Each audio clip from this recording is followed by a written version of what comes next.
Hello, my name is Ellen Barker and I am a targeted individual. I am here to tell you about my life. My life as a targeted individual seems to have come in sections or different phases of life. The vast majority of my life, I was a target and I did not know. I thought I was a woman who just endured a lot of trauma. Like many people that endure a lot of trauma, I blamed myself for a lot of it. I went inward instead of outward. And then there was so I was a target the whole time, but I had no idea. I had no idea that basically somebody was remotely playing a game of Sims with my life. But instead of like just playing Sims, they were doing horrific crimes and watching me endure horrific crimes. And then I got older. It was right before I was 40 years old. Things started to get really weird. I hate using that word because it seems like they embrace it so much, the telepathic community, and I just don't think it does it justice. But that is when, although I was going through a very hard time, I didn't have anything. I was brought into homelessness, basically. But I ended up finding a place on somebody's couch. That's not really that important, but I started getting wild ideas, completely drug-free at the time. But I would find myself thinking these crazy things and believing them. Things like Hollywood knows who I am and they're going to give me my own reality TV show and I'm going to be a millionaire. And I would just walk around and I'd be convinced of it. And I wasn't hearing any telepathy or anything, but at the same time that I was believing these things and hearing these things, and I was believing them for a minute, I'd be like, oh, because it seemed that everything around me, there was like a synchronicity, right? So I would be thinking, Hollywood, I'd be walking down the street and I'd be thinking, Hollywood knows who I am and they're going to give me my own reality TV show and I'm going to be a millionaire. And at the same time that I would think that, somebody would walk down the street and be like 14 million actually, but I would never say anything to them. This is just per example. It was actually not somebody walking down the street. It was somebody at my work, a customer at my work. But as I was thinking this, Hollywood knows who I am and I am going to be a millionaire, then somebody, outwardly would say 14 million, And so when these weird little things started happening, and then immediately, obviously, like, I'm sane. So I would just think that's 10 karat crazy.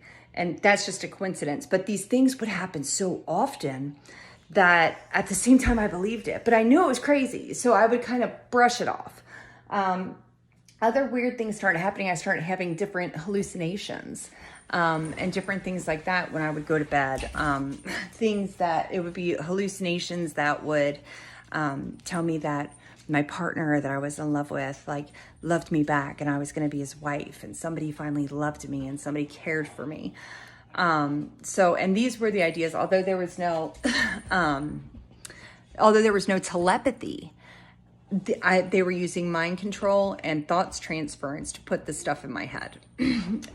The next phase was when I actually received telepathy for the first time. And at that point, I thought something super good and magical was happening in my life. And it took a few days for the telepathy to come all the way through where I could hear it really well. And I thought this was and basically what I was told over the telepathy at first was, we found you. Out of everybody, they said that they told me that they had scouts all throughout the United States that were looking for people who had been through a lot of trauma, who had had a lot of like horrible things happen to them. And that there's this whole telepathic secret society and this telepathic, community. And they found out who I was and they knew that as I endured all of this trauma, I stayed good. They watched me, they found me, and then they watched me for a little bit. And they watched me stay good, even though everything that happened around me was bad. And that they were there to be my salvation. That they knew who my abusers were And and since they know who my abusers are, they were going to be my salvation, and they were going to raise me up to this magical level, and we were going to show them, you know. And so I was just like, I mean, imagine like laying in bed one night and receiving telepathy. And I never questioned my sanity. I knew I was sane. But I was just like, how, I remember just thinking, because it was, you know, I was just turning 40. I don't know, I wasn't turning 40. It was right before I turned 40. And I remember thinking, man, when I was a kid, you could have, like, if there was a list of things that were absolutely never going to happen to me, I would have said turning telepathic is one of them. And now here I am, and I'm about to turn 40, and I'm turning fucking telepathic. I can't believe this shit's real. I was just floating, right? I was so excited. And then they switched it up on me. They told me they were going to enlighten me. So the term enlightenment means to find out who you really are. They enlightened me. They let me know that I am a targeted individual. They made enlightenment sound like it was going to be this wonderful thing. But my enlightenment, finding out who I really was that I was a targeted individual. And they took me through my life, and they started with all of my earliest memories. They actually gave me back memories from when I was a baby. Like, they can get in your mind and like a Rolodex and find out what your memories are. I have a memory of a crib toy, like being in my crib and playing with a crib toy. I didn't have it before, but now I do because they gave it back. But they basically took me through my life and went through every single memory and every single traumatic experience. And they said, by the way, we're not here to be your salvation. We caused all this trauma. We did that to you. We sabotaged your life. We did it on purpose, and we're not going to make it right. And what I am going to tell in these videos is what they told me. I don't have a full I have a full understanding of what happened in my life, but I do not have the understanding of how or why. Now, I was just told over the telepathy that they do not want me to post these videos. They said that if my side comes out, that it's really not good for a lot of people. I'm going to tell my story the only way that I can tell my story, and that's what really happened.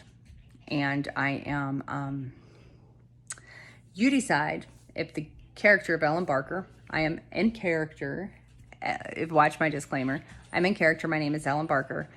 I'm going to keep the videos short because I want to keep them interesting. It's hard to keep people talking. But so far, my phases of my life have been being targeted from the time I was very small. My first memories are of being targeted. Everything getting weird and experiencing the mind control and the thought transference without the voices, and then receiving the voices, and then realizing that I'm actually a targeted individual and a victim, and there is no salvation. I have a hard time accepting that. I'm always thinking in my head, and I've actually wondered that about other targeted individuals, and this is a safe, like I said, this is a safe spot for targeted individuals. So I really want you guys to tell me your stories and your advice and compare notes and tell me like what things parallel each other, what phrases were used that are the same, what, you know, what happened to me that happened to you, and what are the similarities and what are the differences. And I feel like if we can filter through all this information together, we might be able to find a way to live a better life. We might be able to find different ways to fight this.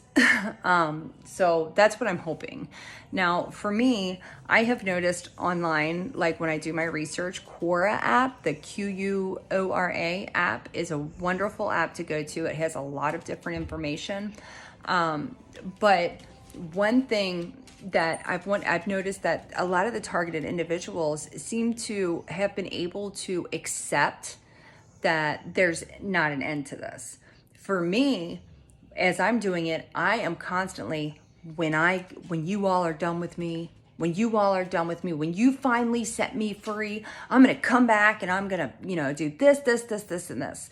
And the thing is that it seems that other targeted individuals, they seem to be able to accept that this is their life. Like, these people are not going to stop.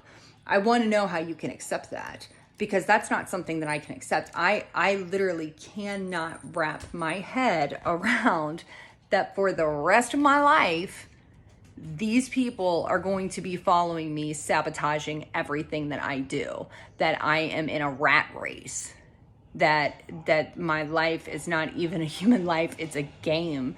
It's for other people's entertainment. You know, I just can't imagine somebody tormenting another human being for that long without wanting to make it right at the end, you know? And the thing is for me, I'm turning 43 years old at this point, and it's getting to the point where if it's not done by like this year, then you can't make it right. You've taken over half of my life, well over half of my life, because of the things that have happened in my life. I do have different health issues, and I'm well aware of the fact that I'm not going to live the average lifespan of a person. You know, I'm not living to 80. Like, I won't, unless it's by some miracle. So, I mean, statistically, because of the things that I got going on, which I'll share later, statistically, I'll probably live to about 65, maybe 70. Start going downhill at 65, maybe 70, and I'm 43. So I understand how quick 30 years goes by. It goes by quick. Like, that's not giving me very much time. And I have this one life, right? I don't get to come back, you know? I have one life. And so it's a really big deal that so much of it has been destroyed and sabotaged and unpleasant. I remember thinking, having a thought not that long ago, and it was like, when was the last time that you were ever happy and that you were like steadily happy? And it was when I was 19 years old, and it lasted for a few months. And other than that, I've never been happy before. Like, I'm a human being. How do they do that? How do they do that to another person without redemption, you know? Or at least being like, oh, we're going to come back, you know? And I still think, I'm like, well, you must be paying me money. Like, you don't take that much of somebody's life and not pay them. Anyway, I'm getting wordy, but there's a lot of things that I'd like to talk about. And I want this to be a safe place for targeted individuals where they can talk about it too. I'm just getting into character. So the real videos start in next one. I'm going to start with my early childhood. So I've already talked too much. Thank you.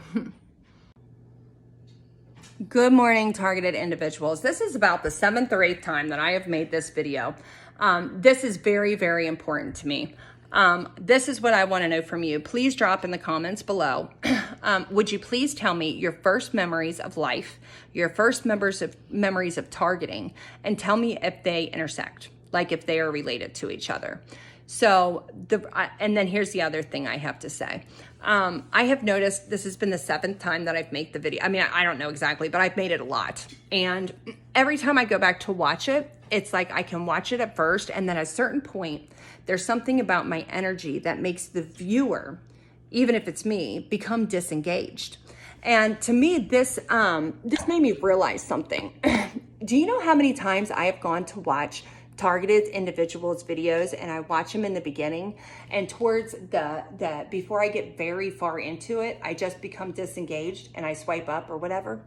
And I started thinking, what a better way to control information than if they can control a targeted individual's energy to make it so that the viewer is not engaged in what the target has to say, that they would just naturally skip over it. So I'm going to pay attention to that from now on when I watch videos with targeted individuals. And I'm going to try to keep this short and sweet, but I have a reason for asking you guys that, and I'd appreciate it so much if you just, I put this on backwards. I'd appreciate it so much if you just left me a comment answering that question, what your first memory is, what your first memories of targeting are, and if they intersect. So like I said, I don't remember if I said in this video or if it was another one, So many targets have told me, or I've heard them say, I found out later in life that I was a target, but looking back on it, I can see how I was since birth. So I was told two things about the way the gang stalkers view the targets. The very first thing that I was told, these were the words that they used: nothing is sacred when it comes to a target. Our bodies are not sacred. That's why they can SAS. Our minds are not sacred. That's why they can hijack them. Our hearts are not sacred. That's why they can break our hearts. Our pets are not sacred. That's why they can kill our pets. Our property's not sacred. That's why they can destroy it. Our children are not sacred.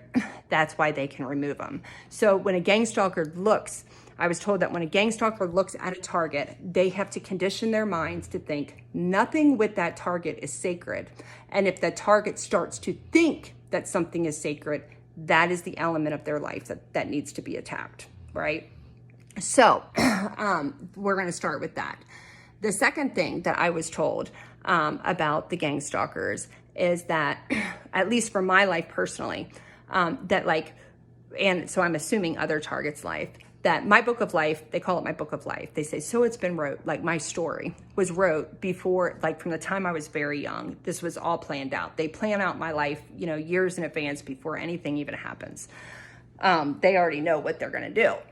So throughout my life, one of the things that was very important is that nothing ever works out for me. It doesn't matter if it's my family, if it's my education, if it's my passion, if it's my hobby, if it's the house I want to live in, the job I want to have. Nothing ever works out. That's part of what my story is. Nothing ever works out for Ellen, right?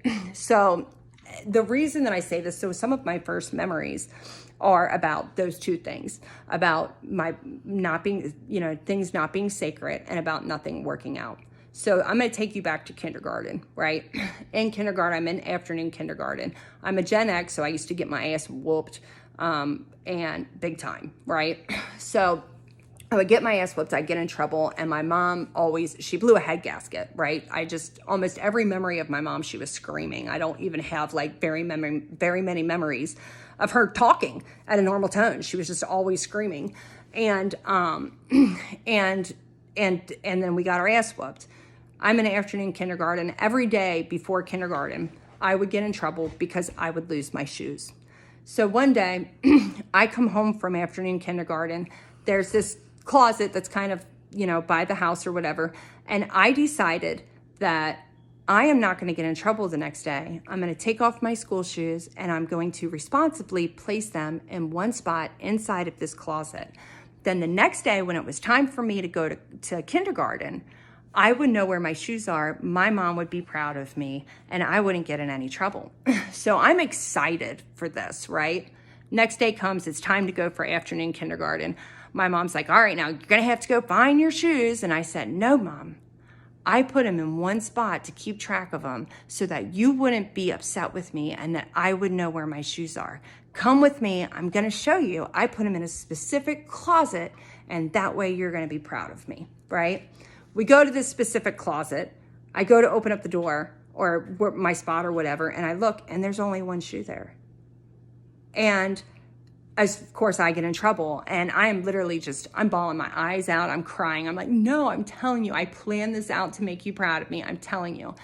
And so even though that seems like it's not very much, or it wouldn't be a very big, deal, or it would be something that's not important to a 5-year-old, that's your whole life.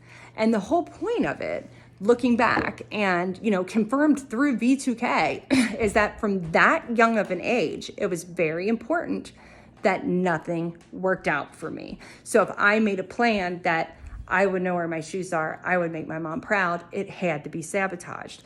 And really, when you think about it, it is fucked up to think that you got this 5-year-old kid here trying to make you happy. You know that they put these shoes in a specific closet to keep you happy. So you go when that kid isn't looking, remove one of the shoes, hide it in another place just so that you can ruin that child's plans, not let anything work out, and use it as an excuse to physically and emotionally abuse that child.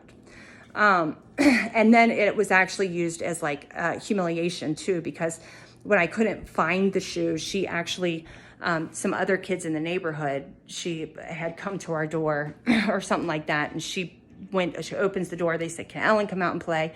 And she said, Ellen's, basically, I don't know what's wrong with Ellen. There's something wrong with Ellen. She can't find her shoes. You can come in here and see her, but only if you help her clean her room or find her shoes. And so the other kids were like, okay, came in and I found my shoes in like a totally random spot on a different floor of the house. So like I said, it all started from very young. This is one of my first memories of nothing being sacred.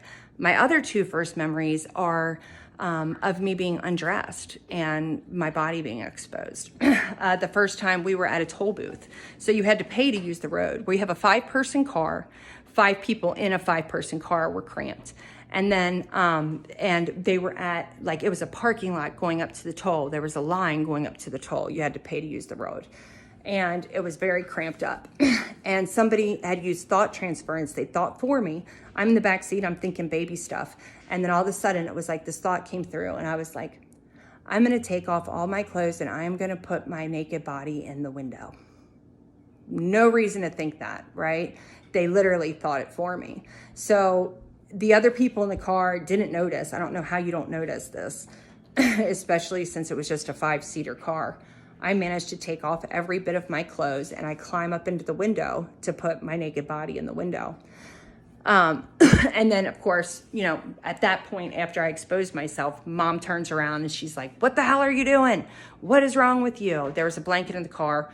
We're getting ready to come up to the toll. She said, throw that blanket over her. We can't let these people at this toll know that she's sitting back there naked. They're going to make an issue out of it. So cover her up with this blanket. Ellen, sit there, stay still until it's time, to go through. Now, I was told in hindsight that it was about me a little bit, in the sense that it was something that they did just to show me that nothing was sacred, that it started from a very young age of them, undressing me and exposing my body. SA and RAPE are a very big part of my story. These people are just crazy because they say that my SAs and my RAPEs were not done from a point of sexual gratification. It was done from a point of scientific study so that they could study my mind as this stuff was happening and as I discovered what happened. So therefore, to them, it's not as bad. It's fucking insane. That's criminally insane. But it was just, but at the same time, they said that specific instance wasn't all the way about me. It was about the other people that would have seen me. So basically you're in this traffic jam trying to go to this toll, you're driving your car and you look over at this other vehicle and there's a little naked baby body, shaking it and in the window or whatever. I don't know if it was supposed to be funny or if it was supposed to freak these people out. I don't know. I could see how it could be funny. And and I actually could really see how I couldn't imagine driving down the road and seeing a little baby butt moon in me, but at the same time, it was, joke or not, it was, given the fact that I was a target and what I ended up living through for the rest of my life, it shows me that nothing was sacred. The other 3 memories that I wanted to bring up were, and these are all my first memories,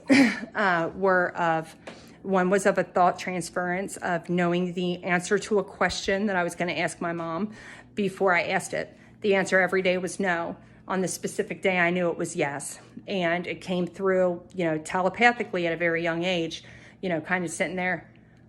I'm going to ask my mom today, and today the answer is going to be yes because my mom is nice. And going up to her and knowing that she was going to say yes. So it was a thought transference. That would have been a nice memory. The other one was of me running down the street naked, of, taking off my clothes, running down the street naked, and all the neighbors stopping and seeing me and looking at me very concerned. The other 2 were of my 5th birthday.